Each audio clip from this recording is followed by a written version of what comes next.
Jabatan Peguam Negara (AGC) memutuskan tiada tindakan lanjut (NFA) terhadap 47 pertuduhan rasuah berkait dana Yayasan Akal Budi membabitkan Timbalan Perdana Menteri Datuk Seri Ahmad Zahid Hamidi.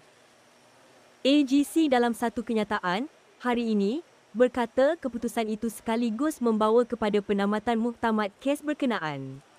Menurutnya, ia selaras kuasa serta budi bicara Peguam Negara bawah perlembagaan dan undang-undang berkaitan.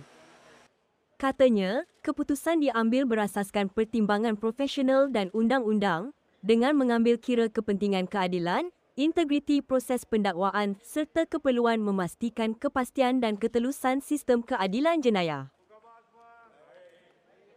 Susulan keputusan DNA itu, AGC berkata, siasatan lanjut dan terperinci dijalankan Suruhanjaya Pencegahan Rasuah Malaysia (SPRM) merangkumi aspek berkaitan sumber dana, kaedah perolehan serta penggunaan dana berkenaan. Ini termasuk perkara dibangkitkan melalui 6 representasi dikemukakan kepada AGC selepas Ahmad Zahid yang juga pengerusi Barisan Nasional dan Presiden UMNO dipanggil untuk membela diri.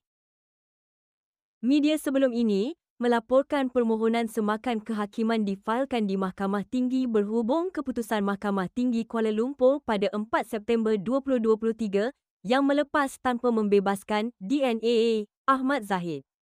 Permohonan semakan kehakiman itu membangkitkan isu berkaitan kemajuan dan hasil siasatan yang dirujuk ketika permohonan DNA berkenaan dibuat.